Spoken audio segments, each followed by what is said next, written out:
Vamos olhar para o exame de 26 de outubro de 2019, em concreto para a resolução da questão número 34. Esta questão insere-se no tema da produção conjunta.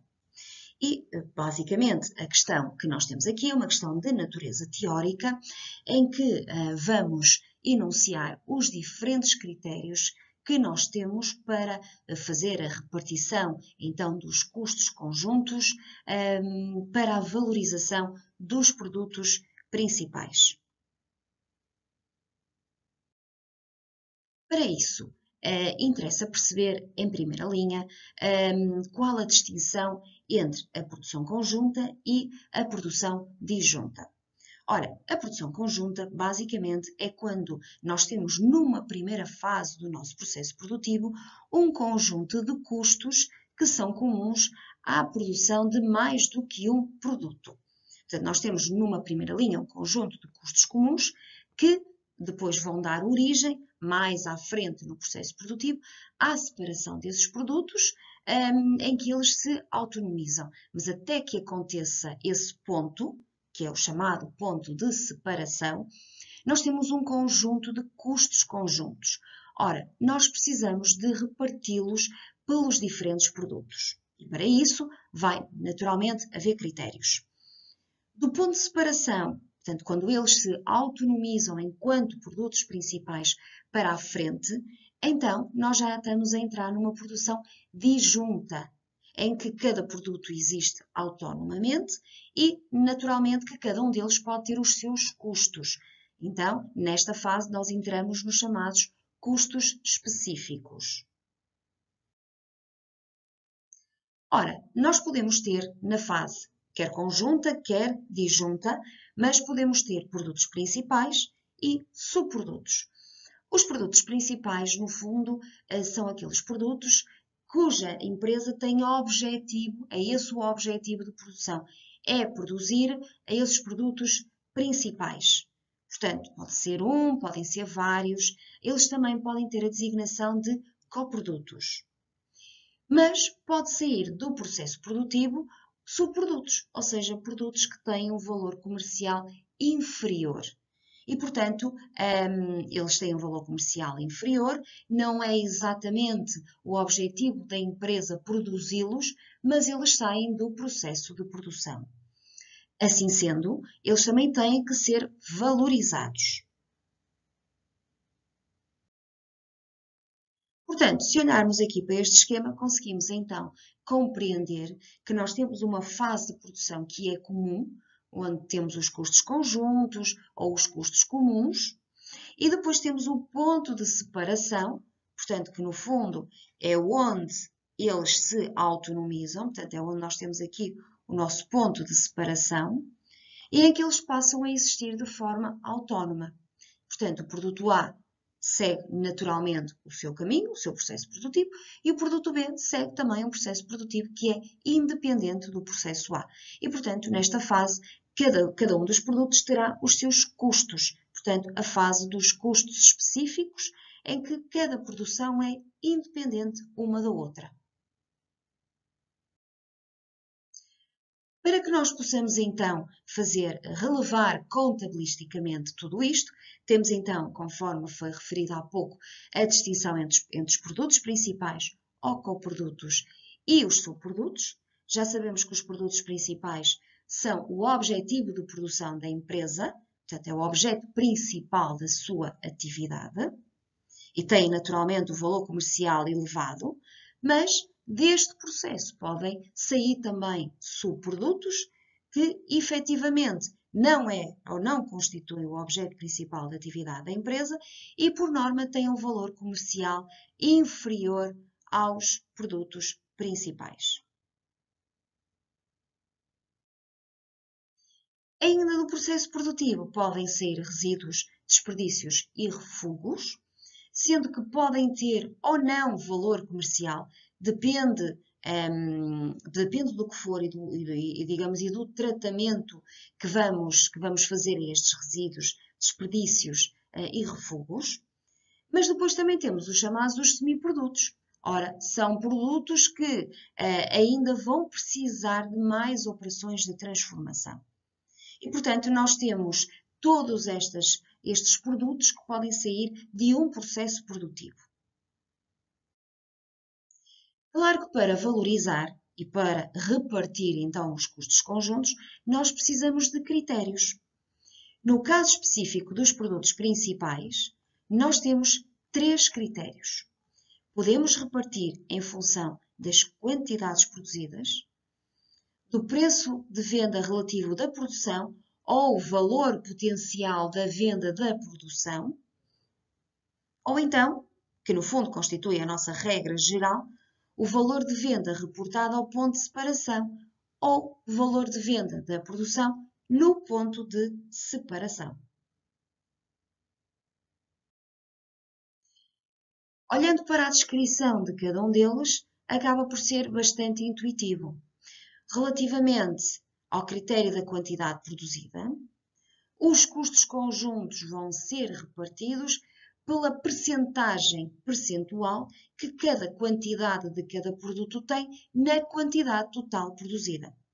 Portanto, se tivermos uma quantidade total produzida de 10.000, e se tivermos o produto A e o produto B, em que o produto A produz 6.000 e o produto B produz 4.000, vamos ver 6.000 em 10.000, o produto A representaria 60% da quantidade produzida, portanto, seria essa percentagem que iríamos aplicar ao custo conjunto total para obter o custo conjunto do produto A.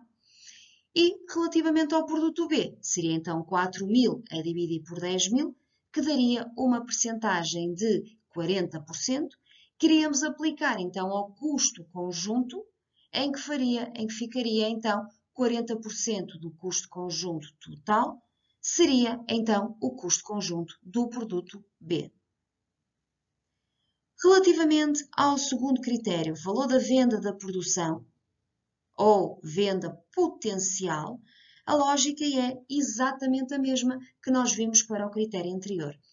Só que, em vez de vermos quantidade produzida, aquilo que vamos fazer é pegar na nossa quantidade produzida, multiplicá-la pelo preço de venda para o produto A e quantidade produzida do produto B e multiplicá-la pelo preço de venda do produto B. Somamos estes dois valores das vendas potenciais da produção e fazemos depois a ponderação de cada um deles no total. Portanto, podemos imaginar que se tivermos um total de quantidade produzida de 10.000, como há pouco, teríamos que desagregar para o produto A e para o produto B, multiplicar pelo preço de venda, depois somar e calcular a percentagem, o peso percentual de cada produto. Depois seria pegar então nessa percentagem e multiplicar pelo custo conjunto total, para termos então o custo conjunto de A e o custo conjunto de B. Não esquecer que a soma das percentagens tem que dar 100% e a soma dos custos conjuntos individualmente considerados também tem que somar o custo conjunto total que estamos a repartir. Por fim, temos o valor da venda da produção, mas no ponto de separação. Ora, o que é que nós vamos fazer? Aqui vamos entrar em linha de conta com os custos específicos de cada produto.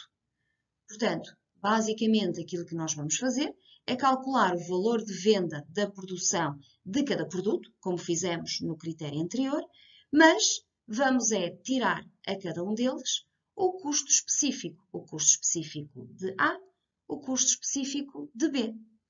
Depois de termos então o valor de venda da produção no ponto de separação de A e de B, é somar e ver o peso que cada um deles tem no total e depois aplicar então a percentagem ao custo conjunto total, exatamente como nós fizemos nos critérios anteriores. Neste critério, só terem atenção, calculamos então o valor de venda da produção e tiramos os custos específicos de cada produto. O valor que der, somamos, vemos o peso de cada produto e essa percentagem aplicamos então ao custo conjunto.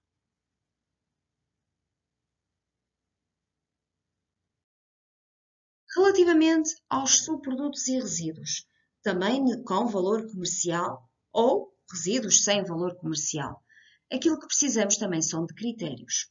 Para os subprodutos, basicamente o nosso critério será, e que será a regra geral, será o lucro nulo. Ora, isto só se aplica quando existe valor comercial.